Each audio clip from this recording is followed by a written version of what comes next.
Les amis, bonjour à tous, bienvenue dans cette nouvelle vidéo. Vous avez été très nombreux à me l'avoir demandé. Aujourd'hui, nous allons mettre un guidon de vélo de route sur mon VTT de descente. Et il y a un truc. Je sais pas s'il y a un truc, mais ça va être horrible. Je ne suis jamais monté sur un vélo de route. Je ne sais même pas c'est quoi la sensation de poser mes mains sur un guidon de cette sorte. Je sais pas si on va devoir rouler comme ça ou s'il faudra mettre les mains comme ça. Pareil, j'ai plein d'autres questions, c'est comment on va mettre le frein. Est-ce qu'on met les freins là? Mais non, on peut pas les mettre là. Ou à la limite, on peut les mettre là, mais ici on peut pas parce que c'est trop large, le frein passe pas. Sinon, on peut mettre le frein là. Mais le frein, comme il sera là, il sera bizarre. En tout cas, ce qui est sûr, c'est que le guidon passe parce que le diamètre, c'est le même que ma potence. Autre chose à savoir, on peut pas prendre mes poignets. Première fois de ma vie que je vais mettre ça. Ça s'appelle de la guidoline, c'est ce qu'ils mettent sur les vélos de route. On dirait une sorte de scotch, mais plutôt style chambre à air caoutchouc. En gros, je crois que tu le mets et tu les tires, et tu les tires, tu les tires, mais par contre à la fin, je sais pas comment on le met. Si ça se colle comme un scotch, ou s'il faut le mettre avec un riselant ou un truc. Je sais même pas, mec. Autre chose qui me fait très peur, c'est super léger. Et du coup, j'ai très peur, c'est que le guidon me pète entre les bras. Tout plein de questions qu'on va y répondre dans cette vidéo. Est-ce que c'est marrant de mettre un guidon de route sur un VTT de descente? Est-ce que c'est confort à rouler? Est-ce que ça se ride? Est-ce qu'on peut se lancer dans des traces enduro, faire des sauts avec et pourquoi pas faire un backflip avec un guidon de vélo de route sur un VTT? Est-ce que ça va tenir le coup? Est-ce que c'est solide? De base fait pour rouler sur du macadam. C'est pas censé prendre des chocs, tu vois. Attends, est-ce que j'arrive à le plier? Oh mec, il se plie de ouf. Ça c'est parce que j'ai pris des bras, tu vois. Depuis que je vais à la salle, je suis baraque. Ça doit être ça. Et en plus, ce magnifique t-shirt, il vient bien mettre en avant mes muscles. Là. Je me demande où on peut le trouver, ce t-shirt. Allez, j'arrête de faire ça parce que ça me fait flipper. Vous le voyez pas à la caméra, mais moi, je le sens que ça se tord de ouf. Oh! Ah non, ça peut pas passer. On peut pas vers les barres, mais le guidon, il va vers le bas, il est con. Eh, mais du coup, je serais vachement sur l'avant. Tu sais ce qu'il y a de bien? C'est que ça va être facile à faire. Il y a juste à enlever le guidon. Tout le reste des composants, ça sera mes composants chéris d'amour. Mais pareil, mec, je sais pas comment régler l'inclinaison du guidon. Est-ce qu'il faut que je le mette plus comme ça ou plus comme ça? Après, je pense que ça se fait au sol, pareil. C'est ceux qui font du vélo de route sont en train de pleurer là. Tous les gens qui pratiquent le VTT comme moi, ils sont en train de se dire, mais il est en train de bafouer notre discipline, ce gros bâtard là. Est-ce qu'on appelle ça des riders dans le vélo de route? T'as déjà vu un mec qui fait du vélo de route? Ah, salut, moi je suis un riders. Moi je ride le macadam, mon ref. Mais ça doit être une super discipline, en vrai. Parce que du coup, tu vois du paysage. Aujourd'hui, je ne serais pas contre d'essayer cette discipline dans des petits cols peu fréquentés par les automobilistes. Mais bon, déjà, on va commencer tranquillement par le gravel. Je te l'ai pas dit? Non. Je vais peut-être commencer le gravel, mec. Il va le broyer. Mais la vérité, ça se trouve, c'est trop bien de me mettre comme ça le guidon. Et si je le mets comme ça, je peux faire des bar spins. Hein. Non, arrête, c'est trop dangereux. Non, c'est trop dangereux. Tu me parles de trop dangereux, t'as vu le guidon, t'es en train de plus de trop dangereux. Le guidon est conçu pour prendre des chocs comme ça. Mais il est pas conçu pour prendre des chocs comme ça. Il est pas conçu non plus pour être sur ça. Oui. Mais mec, t'imagines, je tire le backflip, le guidon il me pète. Ah vas-y, ça me terrorise. C'est quoi? Il faut même pas y penser. On va mettre le truc, on va tourner la vidéo, et à la fin de la vidéo, si on est encore en un seul morceau, c'est cool. Regarde la différence L'épaisseur d'épaisseur. Ouah, attends. On va Il va mourir. casser. Mais jamais de la vie ça tient. Je pense qu'il faut mettre le frein comme ça. Oh non, gros. Eh, ça a de la gueule de ouf, Mais gros. bien sûr que non, gros, c'est dégueulasse. Ça, c'est clairement fou. Par contre, quand tu descends comme ça, t'es foutu. Là, t'es obligé de descendre comme ça. Là, les mains comme ça, c'est t'oublies en fait. À tout moment, genre, on est ultra médisant et c'est fou. C'est une dinguerie. Encore une fois, j'en suis sûr, on va révolutionner quelque chose. Même en le disant, je crois même pas un mot de ce que je viens de dire. C'est que c'est sûr, le guidon il va se tordre. Tais-toi. C'est sûr, Tu il va te se tais. tordre. Il va devenir tout drôle le guidon. Tu te tais. Et tu penses ceux qui font du vélo de route, ils le coupent le guidon comme nous des fois? C'est une bonne question, ça. Pour gagner 2 grammes. Oh, mais gros, mais pour tourner. C'est horrible. Ah. Alors pour les mécanos, soyez indulgents. Je sais pas comment ça se pose ça. Je vous vois venir là dans les commentaires. Mais c'est pas comme ça que ça se met. Oui bah moi je fais du VTT. Et je pense qu'il faut quand même bien le tirer comme ça, tu vois. Après je sais pas s'il y a un sens, mais vas-y je le fais de ce sens en vrai. Pourquoi t'as pris couleur bleue? Mais là c'est dégueulasse. À partir du moment où tu mets un cintre de vélo de route sur un VTT, c'est dégueulasse. Mets plusieurs couches comme ça, c'est confortable. Mais je suis très clairement en train de faire ça avec le cul, gros. Il y a des bourrelets de partout. Hein. Ah non. C'est dégueulasse. Et en vrai, la texture est pas déconnant, hein. Et en vrai, bon confort, hein. Mec, ce qui va être incroyable, c'est de tirer un manual avec. Oh la vache, quelle horreur. Et en vrai, j'ai quand même les bras bien larges, hein. Et bah les amis, voilà ce que ça donne. Au moins, la guidoline, elle fait bumper. Ça tape le cadre, mais ça l'abîme pas. Allez, à tout de suite, les amis. Oh la vache, c'est dégueulasse comme feeling. Wow. Les amis, nous voilà plusieurs semaines plus tard. Nous sommes en Picardie sur le terrain de Louloud. Si ça fait tant de semaines que je repousse ce tournage, c'est pas parce que ce que j'ai fait est inroulable ou casse-gueule, c'est plutôt parce que j'ai certains doutes sur la solidité de ce guidon. Je pense que vous l'avez vu à l'introduction, c'est pas du tout fait pour faire du VTT et du coup j'ai vraiment peur que ça me pète entre les dents. Voilà pourquoi nous sommes en Picardie. Ici le sol c'est du sable et du sable ça fait toujours un peu moins mal que des racines et des pierres. Autant vous dire que j'ai vraiment pas envie de tourner cette vidéo aujourd'hui. Je vous rassure, à la fin de cette vidéo on va sauter ce gros step up derrière moi et je l'espère envoyer un backflip, mais c'est pas encore sûr. Laissez-moi me chauffer, je ne sais même pas comment je vais réussir à sauter avec ça. C'est une sensation mais dégueulasse, cette position là quand tu descends. Mais bon, évidemment avant de se lancer sur ce gros saut, on va quand même se chauffer. Du coup je vous propose qu'on monte un peu plus haut sur le spot et qu'on commence avec une piste un petit peu plus tranquille. C'est parti. Voilà, la position elle est terrible.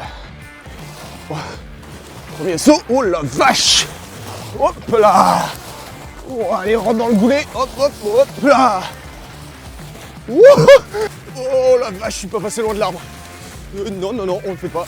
Les amis, comme vous pouvez le voir, je viens de mettre la Ace Pro 2 d'Insta360 au niveau de ma tête. Et du coup, je prends 30 petites secondes de cette vidéo pour vous parler rapidement de cette Ace Pro 2 de Insta360. Une caméra embarquée avec un écran tactile à l'arrière qui se rabat à 180 degrés. Bah, par exemple, quand tu veux te vlogger, tu vois, tu peux voir ta tête. Donc c'est une caméra qui va m'être beaucoup utile pendant mes prochains vlogs YouTube. En plus de ça, il faut savoir que cette petite caméra est entièrement boostée par l'intelligence artificielle, que ce soit pour la qualité audio, la stabilisation est juste folle, vous allez le voir. Avec l'ancienne caméra que j'utilisais, quand je le mettais sur ce casque, elle tremblait beaucoup et surtout dans les endroits sombres, elle avait beaucoup de mal, alors qu'avec cette caméra là, c'est moins flou, ça tremble moins. Et surtout l'avantage de cette caméra, c'est que c'est l'une des caméras qui filme le mieux dans le noir, avec son programme Pure Vidéo. Et comme vous savez, le VTT c'est souvent dans la forêt, dans les parties sombres. En termes de performance, cette caméra filme jusqu'à 8K. Pour cette vidéo, je vais juste filmer en 4K 60 images secondes, ce qui est largement très bien. En gros, le 8K, ça te permet juste de faire des zooms dans l'image que tu as capturée, beaucoup plus net. Si jamais tu veux faire des beaux ralentis, elle filme jusqu'à 120 images secondes en 4K et 240 images secondes en 1080p. C'est juste incroyable. C'est ta sonnerie? J'en ai plusieurs. La sonnerie qui? Ça, des mecs aléatoires. Et maman, c'est bala bala bala? Non, maman, c'est allô maman, ça va pas fort, j'ai perdu du temps. Parfois, j'aurais été C'est CH, elle est trop bien. C'est trop bien les sonneries téléphoniques. Bon, reprenons sur l'Insta360 Ace Pro 2. Pour finir, merci à Insta360 de me sponsoriser pour cette année 2025. Je suis vraiment trop content de rouler pour cette marque de caméra. Je me mets en muet. Vas-y Francky, c'est bon. Vas-y, donne-moi ta coque aussi, on va leur montrer là, ta coque miskine. Elle est trop bien ma coque. Regardez ce que je me tape comme gogol de frère là, sans déconner. Jaloux. Hein. Un putain de chien qui vaut du Pepsi. Non mais... C'est quoi ton fond d'écran? C'est un monkey. Regardez, c'est handicapé là. Bon bref, si jamais vous êtes intéressé par cette Ace Pro 2 de chez Insta360, évidemment je vous mets le lien dans la description. Et sur ce, maintenant je vous laisse sur le POV de cette tranchée pour que vous vous donniez un peu une idée de la qualité visuelle qu'elle offre cette petite caméra. Allez, c'est parti. Premier saut, petit tease. Allez, on rentre dans le goulet. L'enchaînement de pif-paf, on va chasser la roue arrière. Hop là, le saut. Bon, ce saut, je le fais pas, il me fait trop peur. Hop, hop, hop. Allez, allez. Hop là. Hop. Oh là. Wow, ça merde. Ok. Allez, gros saut. Oh. Allez, on enchaîne sur la suite de la ligne. Enchaînement de virage. Oh la vache. Ouf.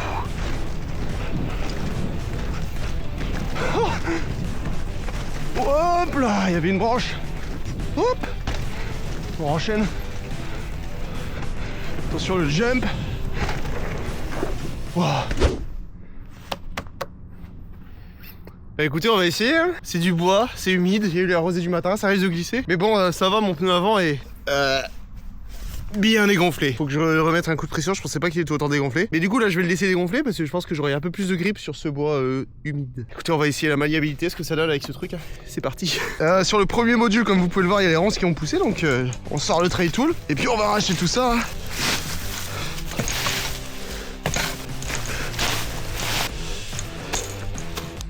Hop là. Et bah les amis, c'est nettoyé, il y a du gel et du coup ça glisse. Du coup je sais pas si je vais y arriver. Mais bon, on va essayer hein. Oh, c'est terrifiant. C'est à peine plus large que ma roue avant. Faut que j'arrive bien vite ici, je laisse couler, je regarde loin tout droit et... En fait j'ai trop peur que tu sais la roue avant elle fasse ça et là, oula.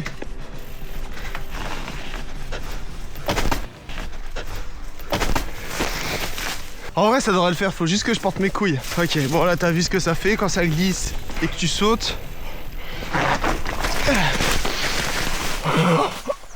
Il y a mon cœur qui vient de s'arrêter là. Bon, je recommence. Allez, ça sans déconner, j'ai pas d'autres défis cons. Pourquoi je fais pas des vidéos réactions? C'est bien aussi des vidéos réactions là. Je regarde vos chutes, ça fait longtemps que je l'ai pas fait. En plus, c'est un concept que vous aimez bien. Là derrière, elle a super bien marché. Putain, mais on s'en rend pas compte, mais je suis à plus d'1 mètre du sol, hein. Ok, cool. Bon, les amis, on est parti pour faire la plus grosse ligne du terrain. Petit step down, petite double. Énorme hip droit. Et le dernier step up. Oh waouh. Ah oui. Ah ouais. Ah ouais, bah c'est mort là.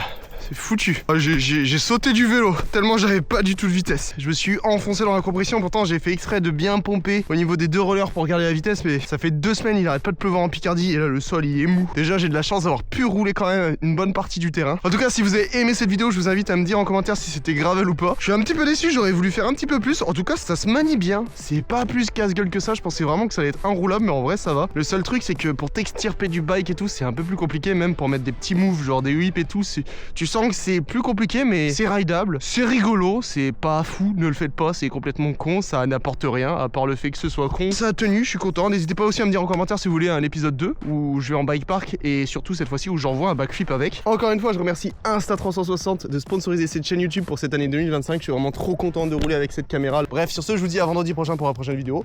Ciao.